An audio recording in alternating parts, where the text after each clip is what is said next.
Good morning. Welcome to Hobby Evolution episode 236, Wednesday. Happy Hump Day. Um, Couple topics I wanted to touch on this morning. Main point being more issues with eBay standard envelopes. In fact, right after I logged off of this show yesterday, good morning, Zach and Brad. What's up? Right after I logged off, had a couple eBay messages, checked them, both requests, both were standard envelopes stuck in transit for 2+ weeks. It continues. I've had many issues with this now, so I want to dive into that today. What's up, Diego? Good morning. Couple other just random thoughts. Herman, what's up? I watched the last Blockbuster last night. Well, not all of it. I watched, I think, most of it. Um, I was really looking forward. Good morning, Mark. I was really looking forward to watching the last Blockbuster to bring back that nostalgia, and it did deliver some of that. I'll critique it a little bit. It wasn't. I didn't love it. I didn't hate it. Somewhere in the middle. It did bring back some nostalgia.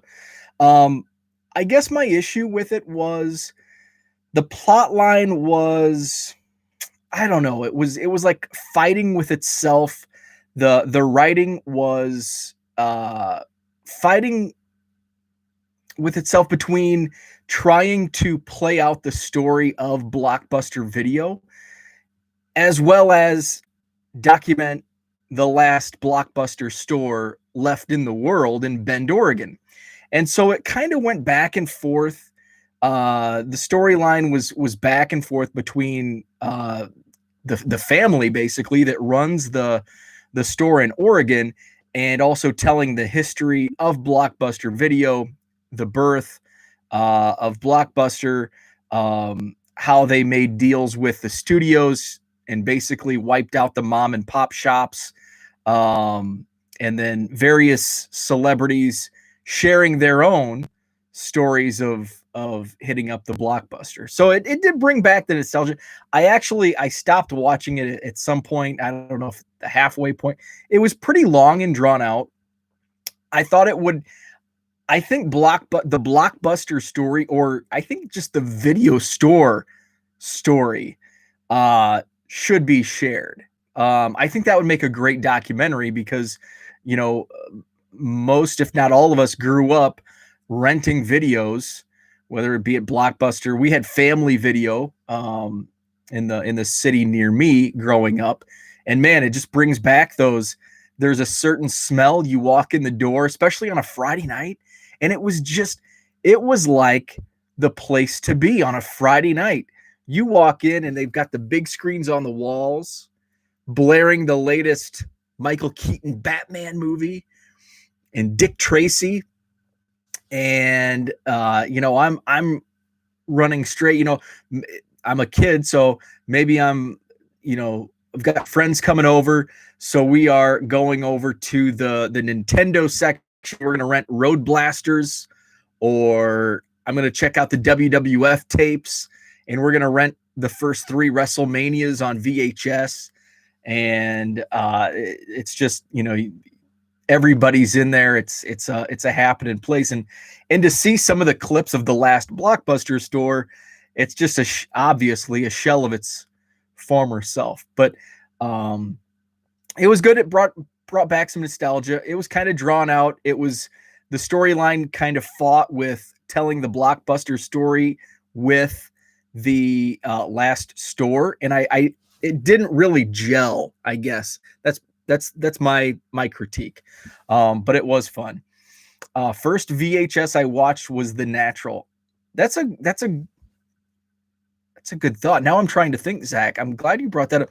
I don't remember my first VHS, but in the 80s, I remember we went to, like, it was probably a mom and shop TV place, and they rented it was like Don's TV in Kewanee, Illinois. And that's not the name of it, but it was, yeah, I think it was a mom and shop downtown Kewanee. And I was maybe 5 years old. And so this was like kind of early on VCRs, but VCRs were super expensive. So we ended up getting was it Betamax, the discs, or it wasn't a disc. It was a cartridge, like a cartridge, I think. Was that Betamax?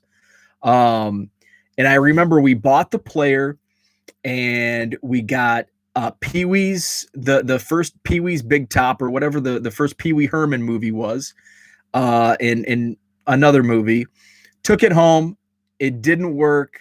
Called the store, and we ended up returning it. And then we ended up, like, a year later, we bought a VCR. Now, we bought our first VCR in like 1988, and that thing lasted until I was in college. I mean, it's true. Things aren't built the way they used to be. Our first family VCR, I had it in my bedroom because it was like probably the second hand me down, and that it was an Emerson, and that thing lasted forever. And the like the where you put the cassette in, that like floppy thing, that was broken off. I think there were buttons missing. It was just, that was back in the day where you just, if it's not working, if the tracking's off, you just kind of bang it. But I bet that VCR lasted 20 years. I mean, it outlasted pretty much every other electronic. It was crazy. So thanks, Zach, for bringing that up. That was fun. It was a big deal. We got the machine and the tape that day. I think my dad still has the tape. Yeah. Beta was like a DAT cart. So I think that might have been a Beta machine that we bought. What's up, Ryan? Good morning. The top loading VCR with the remote with the cable. I think our VCR, it did not have a cable with it. It had a remote, but it was wireless. And no one, Herman, my dad passed away a few years ago. My mom and dad never learned how to use the VCR. I mean, VCRs were extinct, and they still had one. They ended up buying, they moved up to the combo. They bought a DVD VCR combo player, and they still never. Now my mom has gosh, it's not a smart TV, but she's got like the Roku. I think she's able to get around it a little bit. The stories I could tell you that we did after the store closed. Zach's first VCR had a remote on a wire for pausing and recording.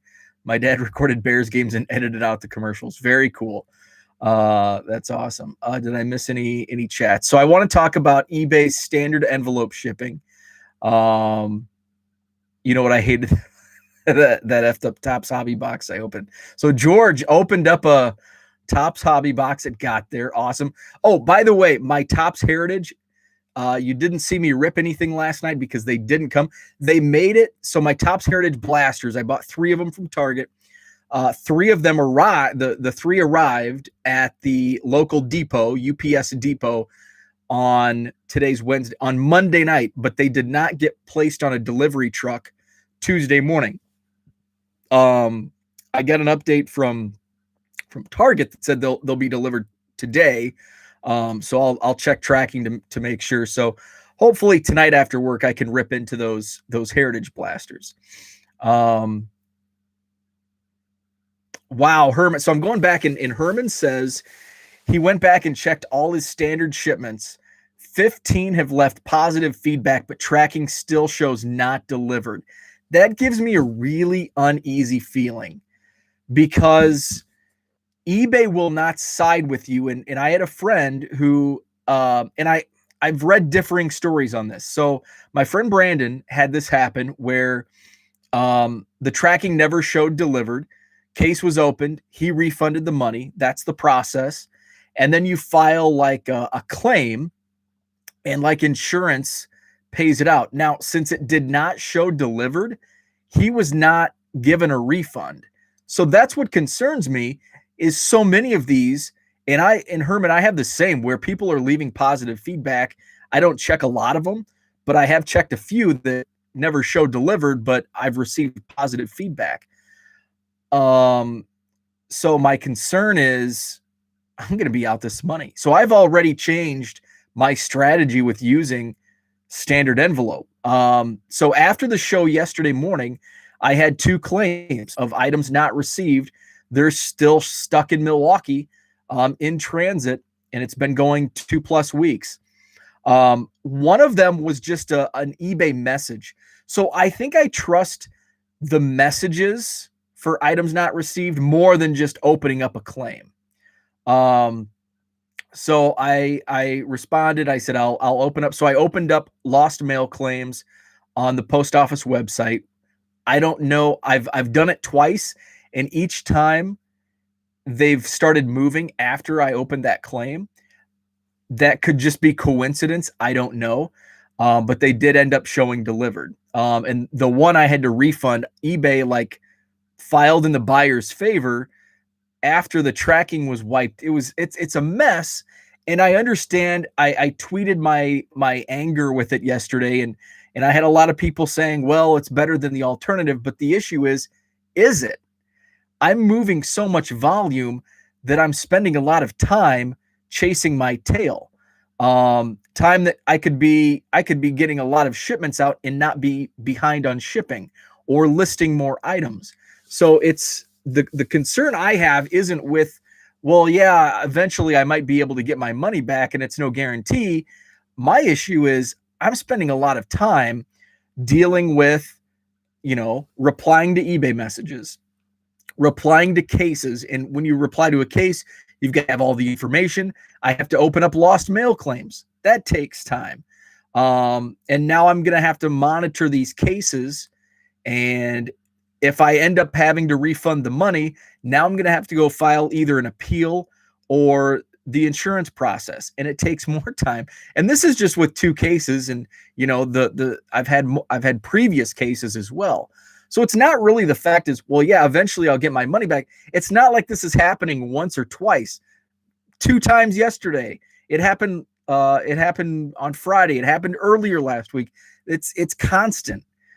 So it's just the time after time. That's my issue, is all of the time that I'm having to spend with this. And now, am I truly having more issues with standard envelope than I am with the stamps?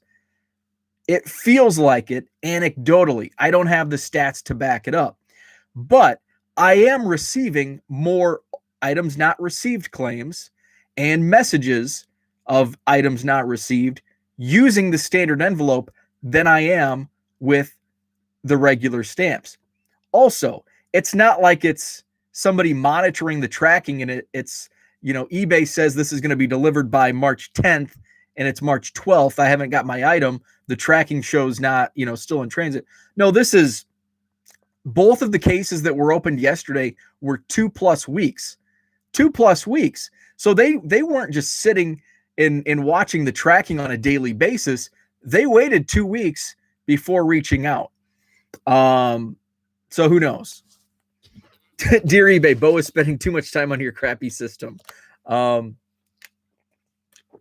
So that's my concern. That's my concern.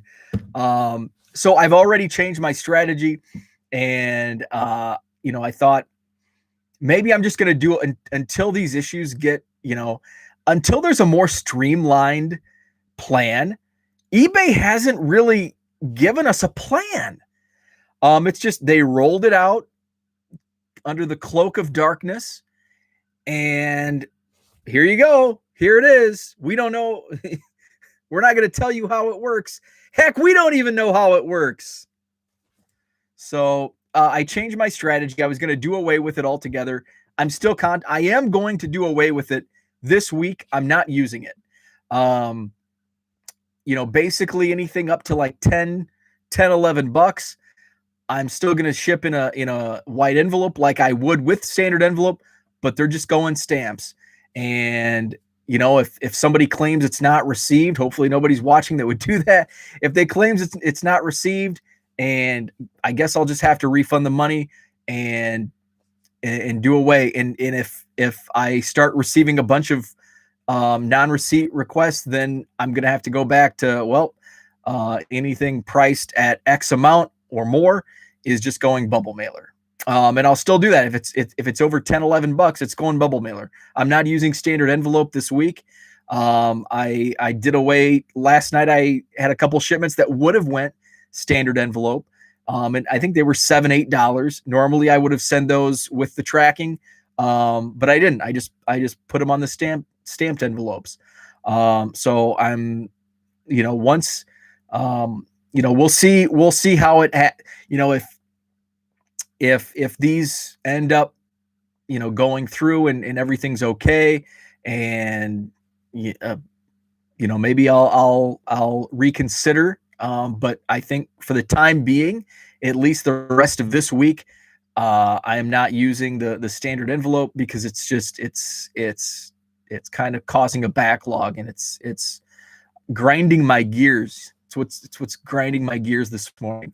Herman got an email last night that Hobby Heritage has been pushed back to April 2nd. Wow, that stinks. That is a bummer. April 2nd. So who did that email come from? Where did you order? I'm wondering where that was. Now the street date for Heritage Hobby is this Friday, the 26th. I'll be curious if Topps puts those on the website Friday. If it's actually pushed out to April 2nd. George said about half the packs were jacked up. That stinks. I think it was Heritage last year that I had a blaster that was jacked up. Was it Heritage? I think it was. Yeah, it was Heritage because it came out. I was at spring training when Heritage was released last year, and I had one blaster and it was like all banged up. That really sucks when that happens. Steel City, interesting. So that'll be something to monitor, especially on Friday.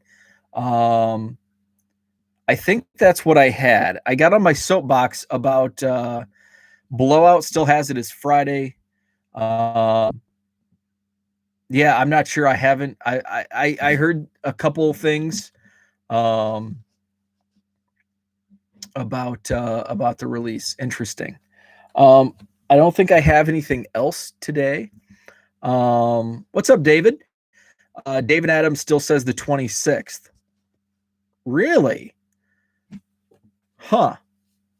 So we've got a conundrum. Herman, where did your email come from? That's interesting. Oh wait. I'm mistaken. So Herman's from Steel City, and David Adams still has the 26th. Okay, gotcha. So I wonder if Steel City, for some reason, if Steel City is backed up and it's not actually, I think that's more of a distributor issue than the actual release. Brad has not received shipping notice from Blowout. Brad, I would bet you receive shipping notice today. Because they usually, so Blowout usually ships it out. And so Blowout's in Virginia. So Brad, I bet you receive a shipping notice today from Blowout, because they'll ship it basically in the time that it would take to get to you. So usually I receive my shipping notice on, like, they'll create the label like on Monday, and then ship it out either Monday or Tuesday, and it gets to me Wednesday. I think it usually Blowout gets to me on the day of release. But it's also the postal service now, and I haven't ordered anything from Blowout, I think, since the mess with the post office really started in December. But Blowout usually ships, you'll get the notice a couple days in advance of release, and then you'll have it the day of, or maybe the day after the release date. Now, David Adams in Steel City usually ships it out the day of release, and you'll get it a few days after. So that's why I've always ordered from Blowout, even if it's like $10. I mean, that $10, if you're ripping and flipping, that $10 is more than worth it, because having that extra 2 days, on eBay to move singles, is well worth the few extra bucks you would pay from a little higher price. So I'll always pay, if I'm selling. Now, if you're just ripping to rip, then you can wait. But if you're selling and trying to to be, because I mean the market drops quickly on new releases, like within a week, and those first couple days are crucial. Herman has boxes from Dave and Adams also, but haven't heard from them. I rarely buy anything from Dave and Adams, and I don't buy much from Steel City. Dave and Adams has always been, what I have bought from Dave and Adams has always shipped the day of release. So in this case, if release is Friday the 26th, I'll get my shipping notification on Friday, and then it'll be delivered Monday or Tuesday. So that's how, historically, that's how Dave and Adams has worked. I'll always get it a few days after release. And then Blowout's the only one that, is usually the day of or the day after. Yeah, Herman brings up a great point with paying a little extra to get that early hobby box, because blasters have been on the market for over a week now. So those singles and inserts are already out there. Now, the only thing with Heritage is there's a lot of hobby only parallels and variations. So like the actions, I don't think there's action in blasters. If there are, they're really long odds. But I don't think there are action in retail. So with the parallels and the autos are long. I think it's like one out of what are the odds? Typically, it's been, I don't know what this year's odds are because everything's changing, but typically in a case of Heritage, you would get 5 or 6. So one out of every 2 hobby boxes you'd get. Is that right? Or was that my Ginter odds? Yeah, I think Heritage was pretty similar. Maybe it was less. It was probably 1 every 3 boxes, probably about 4 autos, 4 to 5 autos. You would get that. So David says, my experience with Dave and Adams on pre-sale is shipped the day before. Interesting. Yeah, they may ship it out day before. And maybe that's across the board, but I'm in Wisconsin and it's shipped from New York. So I am, outside that day range. So Dave and Adams stuff always comes to me after, a couple days after release, and Blowout usually ships like 2 days before release. So it's usually on my doorstep the day of. But again, that was before the Postal Service, and now I don't trust that it would get here in time. Last thing I brought from Dave and Adams was blaster boxes. Someone had repackaged crappy cards. Oh, that sucks. Yeah, Herman, Brian, Offbeat All-Stars showed me that, shared that picture with me last night. Was that the 72? Well, of course, it's all 72. The red ink auto, numbered to 72. That was really cool. I checked out the checklist was released yesterday or a couple days ago. The checklist looks great. There's a lot of action cards, not action variation parallels, but like the inaction cards that are part of the base set. Seems like there's a lot. Only pre-order Topps flagship and Upper Deck series half stuff. Okay. 1 and 2. So that's what I had for today. So hopefully my Heritage, a plan remains. If my Heritage blasters are delivered today, which I think they will be, I'll break those on Twitter, at 1 million Cubs on Twitter. I'll just go Twitter live, probably 5 o'clock. Might go grab a 6-pack and have a couple brews and break. And that's a Twitter handle of somebody, Brews and Breaks, which is awesome, by the way. Yeah, the original 72 set had those action shots. And what I was super stoked about, and now I'm going back and talking about Heritage again. What I'm super stoked about, there's the Boyhood photos, and I don't think I have one. An original. I at one time I did, but it might have sold in my eBay store. But they have the Boyhood photos. Oh, I do. I have Brooks Robinson. Awesome. So this is from 72 Tops, Boyhood photos of the stars. And they brought this back for 2021 Heritage. And I think there's 5 or 6 or 7. So I'm really looking forward to this because there's a Cub. I think it's is it Nico? I can't remember. It's Nico Horner or Ian Happ is the Boyhood photo of the stars. Yeah, Pete Alonso. Yeah. So I'm really excited about that. The actions will be pretty cool. So yeah, I'm digging it. So hopefully 5 p.m. I'll have the blasters. And I hope you pull some Cabrian Hayes. Yeah, David was asking me yesterday. So Cabrian Hayes was not in Topps flagship, but he had he might have had an auto or something, or a parallel. But he was in the update set as the draft picks parallel. And I think I did pull one, but those inserts sold really fast. Because I pulled a Cabrian Hayes. I didn't pull the Brennan Davis, and actually I ordered one. The Brennan Davis like when it came out, and it was PWE and never delivered.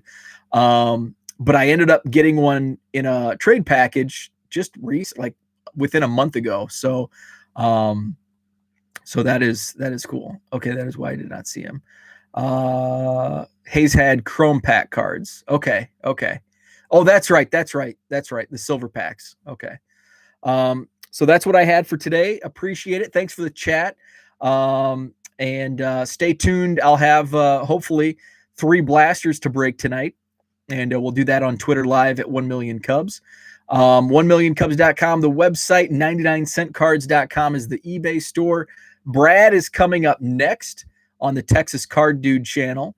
And for some reason lately, I've been getting Tuesdays mixed up. I almost turned on the About the Cards podcast last night. And I've done that several times on Tuesday nights. I think Tuesdays are just long. Tuesdays feel like 2 days for me. So About the Cards podcast is tonight at 10 p.m. Central. I always watch that on replay because I'm an old man and I can't stay up that late. So it's great. I love the About the Cards podcast and Hobby Hotline to watch back on usually Saturday mornings. It's kind of like my hobby morning. I'll wake up, I'll do my thing here, and then I'll turn on Wednesday's show of About the Cards and the Hobby Hotline, and it's like my whole Saturday morning of listening in and packaging eBay shipments. So it's a lot of fun. I know, Herman, I can't. And for you, you're an hour, it's 11 p.m. for you. I'm snoring by then. I'm like 10 o'clock is when I'm starting to, like I'm in bed. Last week or 2 weeks ago, I actually had it on. My wife was still downstairs watching something. So I have free reign of the bedroom TV. So I turned it on and I watched like the first 10 minutes before I got tired and turned it off. But yeah, I just can't stay up that late. I'm usually a morning guy. I slept in this morning though. That's my alone time. So thank you for watching, and check out Texas Card Dude. He's coming up next on his channel. Appreciate it. And we'll talk tomorrow.